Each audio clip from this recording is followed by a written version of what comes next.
계시록의 하이라이트는 사실 천년왕국입니다.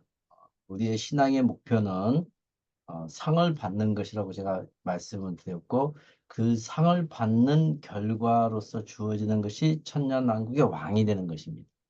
그래서 이제 어, 우리가 그 신앙의 목표를 천년왕국의 왕이 되는 것이라는 것을 명확한 우리 삶의 목표로 가져야 됩니다. 이제 많은 분들이 이제 이런 강의를 하면, 나는 천국만 가도 좋다, 이렇게 말씀을 드리는 분들이 많이 있는데요. 물론 이제 그게 하나의 겸손의 표현일 수도 있지만, 내가 명확하게 왕이 되지 못하면, 상을 받지 못하면, 사실은 우리는 바깥 어두운 곳에 갈 수도 있고요. 어떤 형편에 처할지 우리가 알지 못합니다. 그래서 우리의 신앙의 목표는 천년 왕국으로 가지는 것이 굉장히 중요합니다.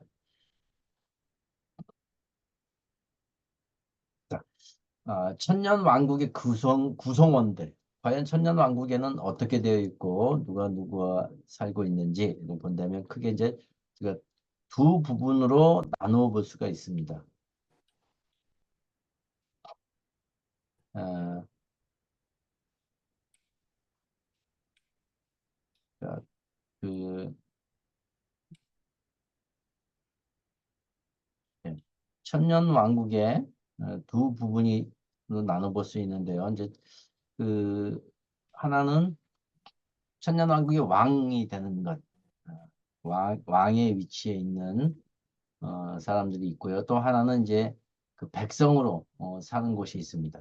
자, 계시록 20장에 보면 이제 세 종류의 사람들이 있다고 말씀드렸습니다. 보좌 심판 성도, 또 이제 순교를 당한 사람들, 그리고 우상에게 경배하지 않아서 표를 받지 않는 사람들, 세 종류의 사람들이 천년왕국의 왕이 된다. 명확하게 설명이 되어 있습니다. 그리고 이제 8장에 보면 땅의 사방 백성, 땅의 백성들이 나오는데 그들의 이름이 곡과 마곡이라고 되어 있습니다. 곡과 마곡. 이들을 모아서 싸움을 붙이는데 누구하고 싸우냐면 요 세 종류의 사람들하고 싸우는 것입니다. 그런데 이 세 종류의 사람들이 어디에 사냐면 구절을 보니까 성도들의 진과 사랑하시는 성을 두루매 여기는 이제 공격을 하는 것입니다. 그런데 이제 하늘에서 불이 내려와 그들을 태워버리고 이렇게 되어 있습니다. 아주 짧은 구절이지만 천년왕국의 구성원들과 그들이 거하는 장소들을 명확하게 설명해 주는 것이 계시록 20장에 있습니다. 자, 그래서 여기 부분을 보면 천년왕국의 왕들이 거처하는 곳이 사랑하시는 성이 있고요. 성도들의 진이 있습니다. 네. 자, 이 성이 있고 진이 있습니다. 자, 성에 거하는 사람들은 보좌 심판 성도고 순교 성도 두 우리의 성도들이 성에 거하고요. 진은 종말에 승리한 성도. 이렇게 이제 이들이 가 있습니다. 자, 이들의 특징을 보면 간단하게 보면 첫째 부활에 참여를 해서 처음 익은 열매고요. 자, 영체로 천년왕국의 삶을 삽니다. 그리고 생로병사가 없어요. 이 사람들은 복음서에서 말하는 것처럼 천사와 동등해요. 그러면 이 성과 진이 어디에 있느냐? 자, 요 신자들은 땅에 있다고 되어 있죠. 땅의 사방 백성, 땅이라고 명확하게 설명이 되어 있고요. 자, 성도들의 진과 사랑하는 성을 이 공격을 하는데 이 땅의 백성들이 지면에 널리 퍼져 성도들의 진과 성을 두루매라는 요 원어를 보면 하늘을 향해 공격하는 그런 모습입니다. 그래서 이 성과 진은 어디에 있냐면 공중에 있습니다. 하늘에 있습니다. 이것은 여기 이제 성경적인 용어를 한다면 첫째 하늘과 둘째 하늘에 이 성과 진이 있고요. 땅의 사방 백성이 이렇게 이제 있습니다. 그래서 이 성과 진은 공중에 떠 있습니다. 과거에 제가 이제 이런 개념들이 잘 이해가 안 됐는데요. 이제 최근에 이제 과학이 발전이 되면서 또 여러 가지 영화라든지 이런 것들을 통해서 우리가 공중에 떠 있는다는 것 자체가 거짓이 아니라는 것, 실제 우리가 일어날 수 있는 것이라는 것을 우리가 이제 알 수가 있죠. 이렇게 이제 왕들이 사는 곳이 있고 이제 백성이 사는 곳이 있습니다. 자, 천년왕국의 백성으로 사는 것도 복이라고 얘기를 했습니다. 자, 이 백성들이 사는 곳은 명확한 어떤 그 구절들이 없지만 이제 추론해 보면 회복된 에덴, 천년왕국은 에덴이 회복된 장소입니다.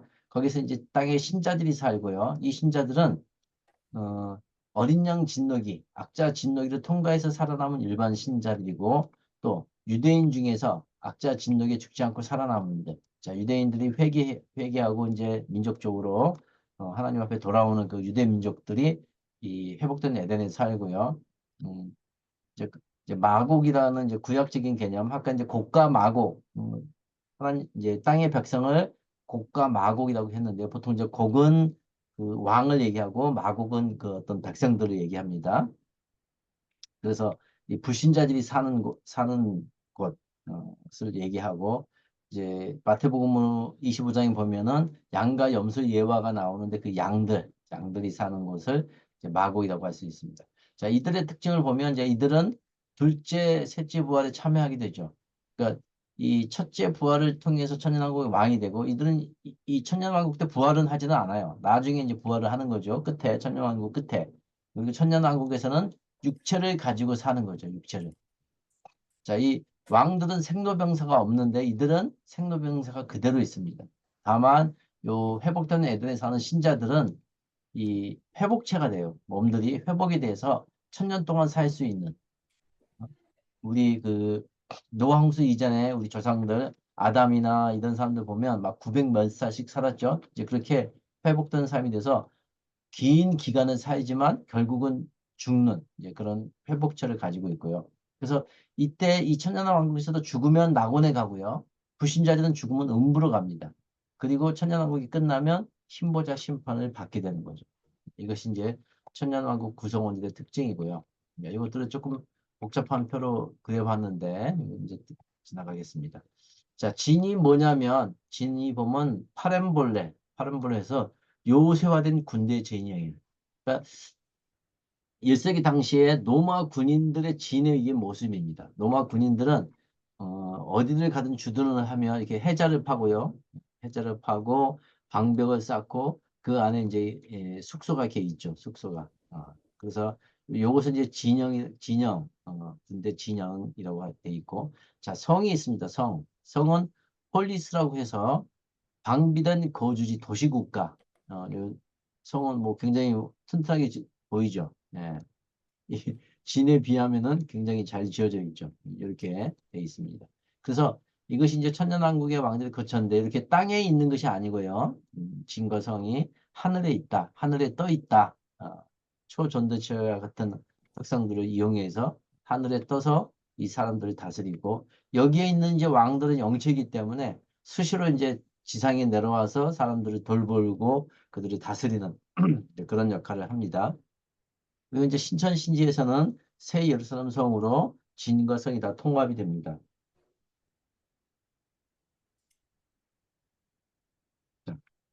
신천신지 그러면 새하늘과 새 땅의 구성원은 약간 이제 다른 이제 그 천년하고는 약간 다른데요. 여기에 왕들도 있고 이게 이제 백성으로 나누어지는데 약간 다른 것이 그 천년 왕국의 왕 플러스 나머지 사람들, 기타 사람들인데 어떤 사람들이냐면 이제 구약에 있던 성도들, 그렇죠? 이제 이런 사람들까지 다 통합이 됩니다.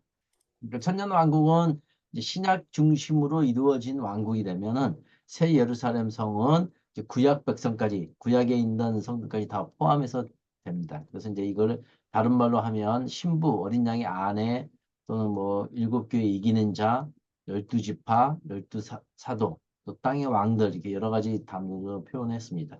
개념상으로는 천년 왕국의 왕 플러스 구약의 성도들, 그래서 통합된 왕들이다 이렇게 보면 되고요. 이제 새 하늘과 새 땅에는 이제 하나님의 장막이 있습니다. 하나님의 장막이 있는데 이 피지배층이 사는 곳입니다. 자, 장막에는 이제 사람들 또는 신혼 입은 무리들 또 이제 망국 이런 사람들이 여기에 살고요. 거기에 이제 바깥 어두운 곳이 있는데 6가지 악을 행하는 자들은 이 바깥 어두운 곳에 있습니다. 그 부분은 뒤에서 다시 보겠습니다. 자, 그래서 천년왕국하고 새하늘과 새 땅은 비슷한 개념인 것 같은데요. 두 개는 완전히 다릅니다. 자, 천년왕국은 처음 하늘과 처음 땅이고 새하늘과 새 땅은 말 그대로 신천신지 새로운 하늘과 땅이고요. 자, 천년왕국은 예수님 아들의 왕국이라면 새하늘과 새 땅은 하나님의 왕국, 아버지 플러스 아들까지 같이 있는 왕국으로 볼 수 있고요. 자, 기간은 이제 예수님 재림 후 1000년이고, 요 기간은 이제 실제 저는 1000년이 아니라고 보고 있습니다. 이게 상징적인 기간이기 때문에 뭐 1000년이 될는지 2000년이 될는지 좀 상당히 긴 기간이다. 그리고 새하늘과 새 땅에는 이제 천년왕이 끝나고 영원한 세계로 들어가죠. 자, 구성원은 첫째 부활한 왕, 그리고 그때 살아있는 신자, 불신자. 그래서 천년왕국에는 불신자도 있습니다. 그러나 새하늘과 새 땅에는 천년왕국의 플러스 신구약 성도 모두가 다 거기에 포함이 됩니다. 불신자는 새하늘과 새 땅에는 없습니다. 예. 그래서 이제 수도는 지상의 예루살렘, 여호와 삼마. 요 지상이라는 것이 이제 이 땅에 있는 예루살렘이 아니라 하늘에 떠 있다고 제가 말씀을 드렸습니다. 새하늘과 새 땅의 수도는 거룩한 성 예루살렘이고요. 자, 눈물, 애통, 죽음, 저주, 해, 낮밤이 전부 천년왕국에 있지만 새하늘과 새 땅에는 없습니다. 요 에스겔 성전에 보면 성전의 모습들이 그려져 있는 것이 천년왕국이고요.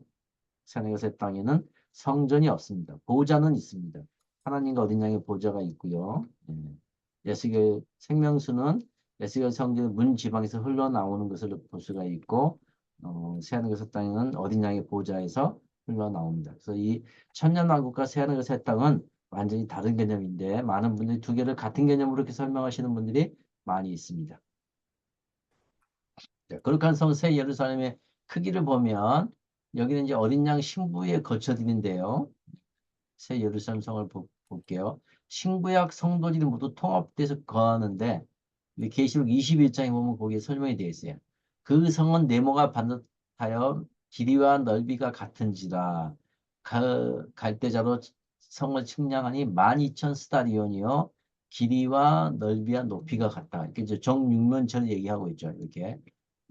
그리고 그 성곽을 측량하니 144 규빗이다. 이렇게 되어 있습니다. 자, 이것이 실제 이제 이 스타디온을 환산을 하면 2220km예요. 그런데 이게 이제 정육면체니까 최적으로 합친다면 어, 1648 100만 킬로미터 세제곱.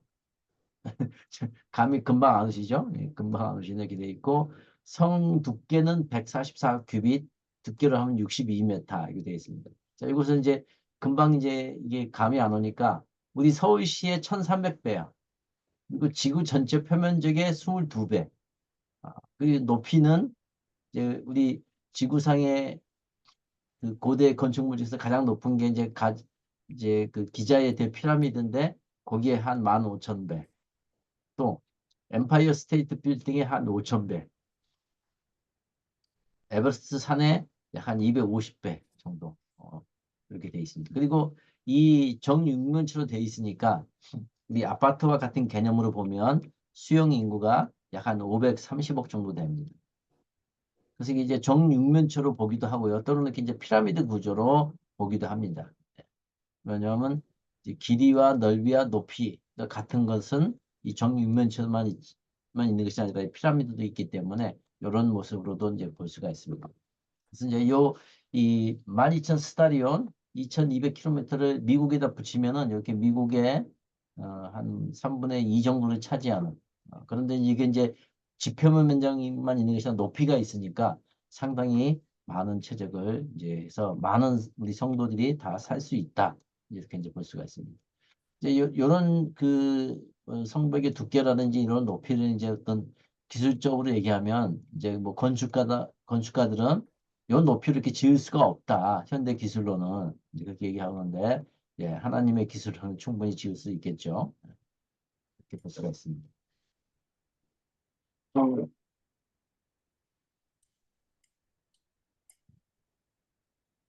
자, 새 예루살렘 성이 있는 방면에 이제 하나님의 장막이 있습니다. 하나님의 장막은 성하고 다르고요. 예, 신자들의 거처입니다. 예, 성 밖에 위치해서 새 예루살렘 성하고는 다르다.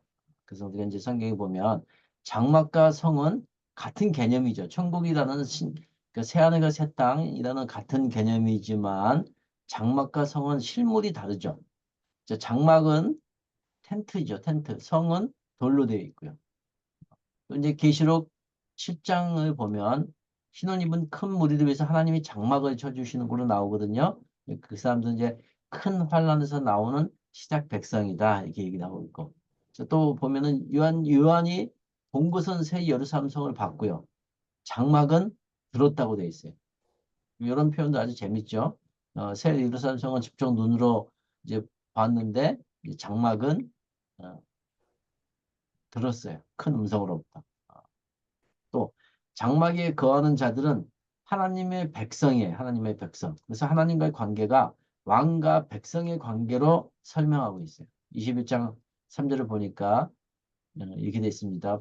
보라, 하나님의 장막이 사람들과 함께 있으며 하나님이 그들과 함께 계시니 그들은 하나님의 백성이 되고 하나님은 친히 그들과 함께 계셔 이렇게 되어 있습니다. 바로 그 뒤 이어서 보면은 하나님의 아들이 따로 나옵니다. 그래서 백성하고 아들은 완전히 다른 개념이죠. 많은 사람들이 백성하고 아들을 같은 개념으로 보는데요. 절대 그럴 수가 없죠. 백성하고 왕은 아들은 전혀 다른 개념입니다. 자, 새 예루살렘 성에 이제 못 들어갈 자가 이제 크게 세 종류가 있는데요. 불못에 갈 자가 있고 성에 못 들어갈 자가 있고 성 밖에 있는 사람들이 있습니다. 이거 이제 보면은 계시록 21장에 하면 신천신지를 설명하면서 신천신지 못 들어갈 자를 열거를 하고 있어요. 이렇게 보시면 두려워하는 자, 믿지 않는 자, 그래서 여덟 가지 사람들을 쭉 언급하고 있고요. 자, 21장 27절을 보면 새 예루살렘 성을 설명하면서 이제 예루살렘 성에 못 들어갈 자를 또 대비하고 설명하고 있어요. 성에 못 들어간 자는 이제 세 종류의 사람이 있습니다. 속된 것, 가증한 것, 거짓말하는 사람. 그리고 이제 21장 15절에 보면 성 바깥 어두운 곳에 갈 자이 있는데 거기는 이렇게 이제 여섯 종류의 사람들, 개들, 살인자들, 음행하는 자들, 점성가, 우상숭배, 거짓말하는 자. 거짓말하는 자 다 공통적으로 다 있죠. 되어 있습니다. 자, 우리가 이제 성경의 하늘, 아까 이제 셋째 하늘 또 얘기를 했고요. 우리 거룩한 저 하나님이 사랑하시는 성과 진이 어디에 있느냐? 그래서 제가 하늘에 있다고 얘기를 했는데, 자, 이 하늘이 크게 세 가지로 나눌 수 있습니다. 첫째 하늘, 둘째 하늘, 셋째 하늘 이렇게 나눌 수가 있는데요. 사실 첫째 하늘하고 둘째 하늘은 구분 지을 수가 없어요. 같이 겹쳐 있어요. 그래서 여기 보면 제가 이제 물질계 하늘 그리고 영계 하늘 이렇게 두 개가 하는데 이 두 개는 한 하늘로 되어 있습니다. 그래서 성경에는 첫째 하늘, 둘째 하늘이라는 용어는 없고요. 그냥 하늘들하고 복수로 얘기를 하고 있습니다. 그리고 이제 하나님이 계시는 보좌 하늘은 셋째 하늘. 그래서 단수로 되어 있어요. 이렇게 이제 명확하게 구분이 되어 있다. 그래서 이제 보통 개념들은 이제 첫째 하늘은 우리 대기권, 둘째 하늘은 우주, 셋째 하늘은 하나님이 계시는 곳, 이런 식으로 많이 설명하고 있는데, 이것은 이제 유대적인 개념으로 이렇게 이제 설명을 하고 있는데요. 실제 이제 요 첫째 하늘과 둘째 하늘은 같은 하늘이다. 이렇게 이제 보시면 이해하기가 쉽고요. 예, 보통 이제 여기 첫째 하늘은 보통 이렇게 사람의 하늘, 둘째 하늘은 천사의 하늘. 그래서 사탄이 장악한 하늘. 이렇게 이제 설명을 하고 있습니다. 요런 설명들이 정확한 설명입니다. 그래서 이제 성경에서 우리가 하늘들 하고 복수로 나오면, 물질계 하늘, 영계 하늘이 같이 겹쳐 있는 우리 사람에게 주어진 하늘이거나, 이렇게 보시면 되고요. 단수 하늘을 얘기할 때는, 하나님이 계시는 하늘이구나. 이렇게 이제 구분하는 것이 좀 필요합니다. 자, 그리고 이제 과연 계시록의 해석이 정확한지 분별하는 방법 10대 이제 원칙이 있는데요. 이제 보시면 첫째, 하나님의 말씀과 예수의 증거에 관심을 갖게 하며 성경을 더욱 읽게 하는가? 또 그 해석이 다른 성경하고 일치하는가? 또 문자적인 해석을 하든 영적인 상징적인 해석을 하든 성경적인 근거를 명확하게 가지고 있는가? 또, 굉장히 네 번째도 중요한 건데요. 이러한 해석들이 현 시대의 상황과 말씀할 끝날의 상황을 잘 설명해야 돼요. 전천년주의가 좋기는 한데, 전천년주의는 이런 것이 약하죠. 현 시대에 대한 상황에 대한 설명이 없습니다. 또, 악인들은 심판을 받고 우리 믿는 자에게는 상을 주는 이것이 이제 이 계시록의 본질이라고 그랬죠. 이것들이 잘 설명이 되어 있어야 되고 그리스도를 더욱 알게 하고 음.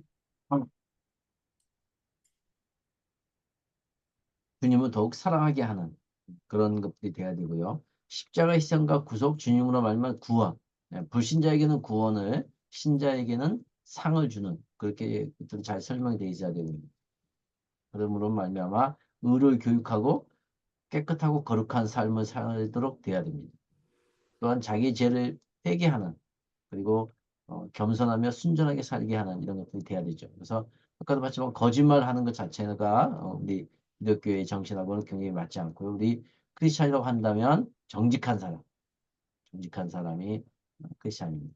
또한 특정한 인물, 뭐 이만이라든지 이런 특정한 인물, 특정한 지역, 어디 지역에 가야 된다, 또 어떤 시간이 돼야 된다 이런 것들을 쫓게 하고 있으면 그것은 정확한 해석이 아니다 이렇게 볼 수가 있습니다.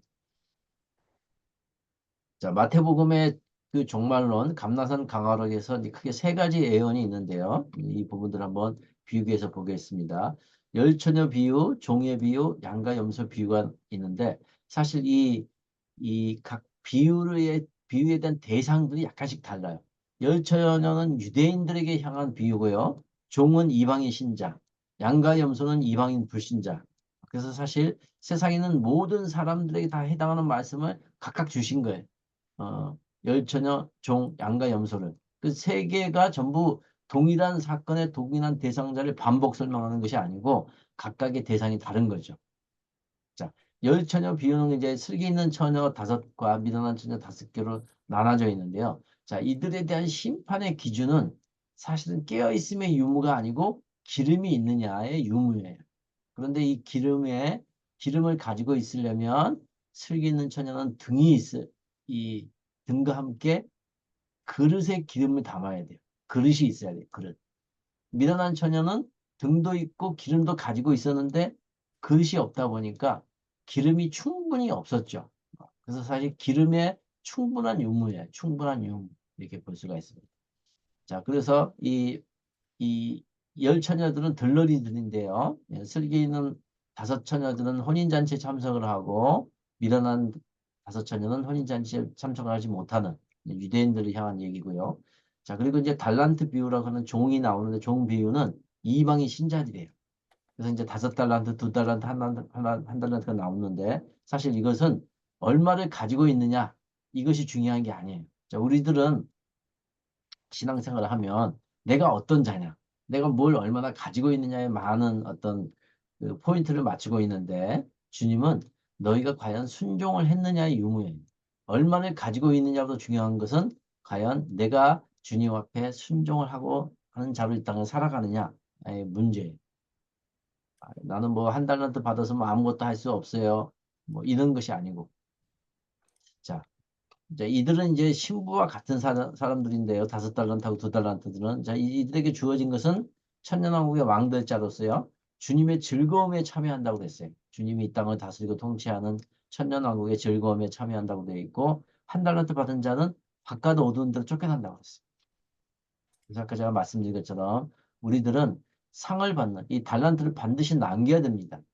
다섯 달란트가 됐든 두 달란트가 됐든 한 달란트가 됐든 반드시 남겨야지 주님의 즐거움에 참여하고요. 그러지 못하면 있는 것도 빼앗기고 바깥 어두운 데 쫓겨나는 우리는 이제 이방인 신자에 해당하기 때문에 이렇게 이제 무서운 주님의 말씀이 있습니다. 자, 이제 양가 염소는 이제 이방인 불신자를 얘기하는데요. 이방인 불신자를 자, 이들은 사실 이웃 사랑에 대한 유무가 아니에요. 이 양과 염소를 가지고 이웃 사랑에 대한 어떤 예화로 많이 쓰는데 그것이 아니고 성도들을 구제했느냐 안 했느냐의 유무를 가지고 있어요.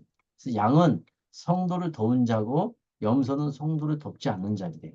그래서 성도를 도운 그 양들은 천년왕국이 시작이 될 때 백성으로 천년왕국에 들어갈 수 있고요. 염소들은 성도를 돕지 않기 때문에 천년왕국에 들어가는 것이 허용되지 않고 영원한 불에 들어갑니다. 이렇게 이 세 가지의 예화가 대상이나 어떤 결과들이 전혀 다르다는 것을 이제 알 수가 있습니다. 자, 우리가 성경에 있는 개념 중에 또 하나 우리가 잘 이해해야 될 게 면류관과 왕관이 있어요. 이 두 가지가 우리 그 개역개정 성경에서는 이제 명확하게 설명이 좀그 표현이 안 돼서 좀 어려운 점이 있는데요. 면류관이 있고 왕관이 있습니다. 그런데 이제 이 면류관은 원어로 보면 스테파노스고요. 단수로 되어 있어요. 아까 이제 우리가 하늘 얘기할 때도 복수의 하늘이 있고 단수의 하늘이 있다고 그랬죠. 그것처럼 이, 이 관도 면류관은 단수고 왕관은 복수예요. 거의 항상 이렇게 쓰입니다. 왜 그런가 하면은 면류관은 승리자에게 주어지는 것이기 때문에 단수로 되어 있어요. 자, 올림픽에 많은 사람들이 참가하지만 올림픽에서 금메달 딴 사람은 딱 한 사람이죠. 그 사람에게만 금메달이 주어지죠. 단수입니다. 아, 예, 그렇고요. 그래서 이제 우리가 메시아적인 측면에서 보면 초림 예수님이 쓰시는 것이 면류관을 쓰신 거고요. 자, 재림 메시아가 쓰는 것은 왕관이에요. 왕관은 왜 복수로 되어 있냐면요. 통치자가 주로 쓰는 건데 한 나라가 한 나라를 정복하면 그 정복당한 나라의 왕의 왕관을 빼앗아요. 그래서 자기 머리에 써요. 그래서 이 왕관이 여러 개가 있어요. 그래서 정복을 많이 하는 대군주 같으면 왕관이 많이 있습니다. 그래서 거의 대부분 복수로 사용이 되고 있습니다. 자, 거기에 해당하는 이제 성경 구절을 보면 초림 예수님이 쓰신 것이 마태복음 27장에 나오는데 보면 여기 가시관을 엮어 그 머리에 씌우고 갈대를 오른손에 들리고 있대. 이 가시관이 이게 스테파노스예요. 단수로 되어 있고요. 또 계시록 2장에 보니까 죽도록 충성하라. 그러면 생명의 관을 내게 주겠다고 되어 있어요. 이것도 이제 면류관입니다. 다만 이제 한 가지 이제 계시록 9장에 보면 황충들이 나오는데 그 황충이 관을 썼어요. 그러면 요 스테파노스와 요 황충에 선 스테파스는 어떻게 구분할 수 있냐? 예? 여기 보시면 9장 7절에 요 스테파노스는 관 비슷한 것이라고 설명해 놨어요. 그래서 계시록에 보면 어떤 용어들을 혼동하지 않도록 여러 가지 장치를 뒀어요. 자, 금이라고 되어 있는데 금관인데 금관도 금 같은 거예요. 금이 아니고 관도 관 비슷한 거. 이렇게 해서 같은 이제 스테파노스를 씀으로써 오해하지 않도록 했고요. 자, 왕관은 계시록 12장에 보니까 예, 이 큰 붉은 용이 있는데 그 머리에 일곱 왕관을 쓰고 있어요. 그러니까 이제 마귀도 왕관을 쓰고 있죠. 근데 일곱 왕관이니까 복수죠. 또 짐승은 열 왕관을 쓰고 있어요. 자, 그런데 아까 이제 이 왕관은 한 나라가 다른 나라를 정복하면 그 관을 다 뺏어온다고 그랬죠. 그래서 예수님이 마지막 아마겟돈 전쟁 때 등장하셔서 모든 왕관을 다 빼앗아요. 그래서 계시록 19장에 보면 예수님을 묘사할 때 이렇게 묘사하고 있습니다. 그 눈은 불꽃 같고 머리에는 많은 관들이 있고 그래서 이제 복수로 쓰여졌습니다. 그래서 이 면류관하고 많은 관들은 단수와 복수 또 승리자에게 주는 거고 통치자에게 주는 것으로 완벽하게 두 개가 달라져 있다. 볼 수 있습니다. 자, 우리 교회 본질은 불신자에게는 구원을, 신자에게는 상을 주는 것이라고 했는데 이제 구원과 상은 어떻게 다르냐면요. 구원은 죄에서 구원하는 거죠. 그래서 이제 소테리아 이렇게 이제 원어로 얘기를 하고 있고요. 대상자가 불신자이고 자, 은혜로 인하여 너희가 믿음으로 구원을 받는 것. 이것은 이제 칭이라고 합니다. 그래서 예수님 믿을 때 일어나는 거고요. 자, 상은 이 일에 대한 대가예요. 일에 대한 대가. 그래서 이제 미스도스라고 그래서 보통 이제 품삯, 임금, 보상 이런 걸 얘기하고 있고요. 상은 누가 받냐면 신자들 중에서 받아요. 신자들. 자, 그래서 이거는 믿음으로 행할 때, 그 이제 보통 행의라고 합니다. 믿음으로 행할 때 행위에 대한 대가예요. 임금하고 보상이니까. 자, 그리고 이제 이것은 상은 언제 받냐면 그리스도의 심판 때에서 받아요. 죽을 때 받는 게 아니고요.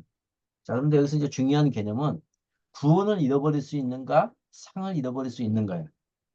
둘 다 잃어버릴 수 없다는 거예요. 자, 왜 그러냐면요. 간단하게 설명드리면 구원은 주님의 생명, 주님의 십자가에 죽으시고 부활하심으로 받는 것이죠. 예. 그렇기 때문에 주님의 십자가의 죽으심과 부활이 취소될 수 없어요. 예수님의 죽음이. 우리 이 구원받은 신자가 구원받고 나서 타락을 했어요. 타락을 해서 타락을 이렇게 그래 밑으로 타락했다고 예수님의 십자가의 죽음이 무효되지는 않죠. 예. 그렇기 때문에 이 구원은 잃어버릴 수 없는 거예요. 또 상도 마찬가지입니다. 상은 주님을 위해 바르게 살았다는 결과물로 주어지는 거예요. 어떤 과정에서 주어지는 것이라면 잃어버릴 수가 있는데 예, 처음 시작해서 마지막 지점까지 잘 갔을 때 끝났을 때 주는 거죠. 예, 올림픽에서도 마찬가지죠. 달리기를 경주를 하는데 처음에는 막 1등으로 뛰었어. 근데 중간에 감소 점점 쳐지면서 2등, 3등, 4등, 5등에서 꼴찌가 되면 마지막에 어떻게 되죠? 상이 안 주어지는 거죠. 처음에 1등 했다고 상이 주어지지는 않아요. 그것을 잃어버렸다고 표현할 수는 없는 거예요. 그러니까 마지막에 끝에 가서 딱 1등으로 도달했으면 상을 받는 것이죠. 그럼 그 받은 상은 결과물로 주어지기 때문에 나중에 잃어버릴 수가 없는 거예요. 그래서 사실 둘 다 잃어버릴 수 없다. 이렇게 볼 수가 있고요. 자, 구원받은 증거는 뭐냐? 불안한 마음이 평강이 되고요. 슬픔은 기쁨이 되고, 절망은 소망이 되는 거죠. 자, 상에 대한 증거는 성도의 삶을 바르게 살고 있다는 결과로 성령의 열매 맺고 상이 주어지는 것입니다. 결과물로 주어지는 거예요. 결과. 그 그것이 우리가 성령의 열매를 맺고 상이 주어진 것입니다. 자, 그래서 구원의 결과 새 생명으로 성도의 삶을 살 수 있는 그런 어떤 이제 밑받침이 된다면 상은 주님과 함께 통치하고 주님의 영광을 누리는 귀한 것들을 받을 수 있죠. 자, 그렇다면 신자하고 성도의 비교. 어떤 사람이 신자고 어떤 사람이 성도냐. 이 두 가지를 구분해 봤습니다. 자, 모든 사람이 다 같은 신자가 아니고요. 자, 신자하고 성도는 어머니 구분됐습니다. 자, 신자는 내가 나의 주인인 사람이야. 자, 신자는 물론 믿는 사람이 있고 다 구원받은 사람이에요. 자, 예수님을 모셔드렸어요. 그러나 여전히 내 삶에 내가 주인이. 자, 이런 사람들이 이렇게 모여 있는 교회가 있겠죠. 이렇게 모여 있는. 여전히 신자인 사람들이 모여있는 교회가 있어요. 자, 이런 사람들은 그리스도가 자신의 삶에는 영향을 미쳤지만 예, 이게 하나의 공동체적인 것은 아니라는 거죠. 그래서 이들의 연합은 어떤 모습이냐면 수직적인 물리적인 너와 나의 연합이야. 여전히 나는 나고 너는 너야. 예, 그래서 어떤 이제 이 신앙의 형태를 보면 예배 중심, 개인 중심이야. 현대 교회에 이제 많이 닮았죠. 자, 이들에게 써진 성령은 핀플렘이라고 해서 외적 능력, 외적 충만의 능력을 받는 거예요. 그래서 이제 이들은 하나님의 백성이 되고요. 그 결과로 이제 구원을 잃지 않고 영원한 이제 구원을 받는 거죠. 이제 반면에 성도는 예수 그리스도가 내 삶의 주인인 거야. 자리를 예수님께 양보를 했죠. 그리고 이러한 사람들이 모이는데 이 사람들에는 이렇게 모이는 것을 우리가 이제 이기는 자 공동체라고 부르죠. 그러니까 이제 계시록적으로 얘기하면 일곱 교회가 있죠. 일곱 교회는 이런 모습을 가지고 있는 거예요. 여전히 내가 나의 주인인 사람들의 연합된 모습이라면 자 이런 그 이기는 자 일곱 교회 중에서 이기는 자는 그리스도가 우리들 가운데 있어서 우리의 삶에 서로 간에 영향을 미치는 거예요. 서로가 서로를 위해서. 그래서 이것은 수직적인 연합뿐만이 아니라 수평적인 연합이고요. 또 이것은 하나의 물리적으로 연합이기 때문에 나는 나의 모습을 그대로 가지고 있지만 이것은 화학적인 영적인 연합이에요. 그래서 이제 그림상은 이렇게 표현했지만 완전히 하나가 되는 우리의 연합이라고 할 수 있죠. 너와 나가 아니고. 자, 그리고 이제 어떤 신앙의 형태는 삶의 중심. 그 일주일에 한 번 교회에 와서 서로 예배 드리고 하는 거에 머무르지 않고 서로의 삶에 대한 관심을 가지고 삶을 서로 나누고 또한 그것들을 위해 같이 기도하는. 그래서 우리 중심. 구약에서 말하는 고엘이 실제적으로 이루어지는. 이제 이 현상이 언제 나타났냐면 초대교회 때 나타났죠. 그래서 이 초대교회의 모습들을 보면 사도의 가르침이 있었고 교제의 떡을 뗐어요. 그리고 기도에 힘썼고 기사와 표적이 나타났고 재산을 나누고 일곱 교회 일꾼을 중심으로 운영되고 있죠.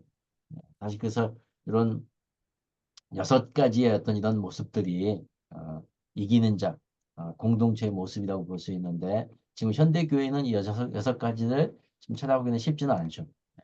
어느 하나 정도씩은 교회들이 가지고 있어요. 어, 이제 교회 뭐 어떤 목사님의 말씀들이 훌륭한 교회, 성경 공부를 잘하는 교회, 또 제자 훈련이 잘 된 교회, 또 이런 교회가 있고, 또 기도를 열심히 하는 교회들도 있고, 또 어떤 교회 가면은 많은 어떤 치유와 축사 이런 것들을 또 강조하는 교회가 있고, 재산 나눔은 주로 누가 많이 하죠? 이단들이 많이 하죠. 이단들이.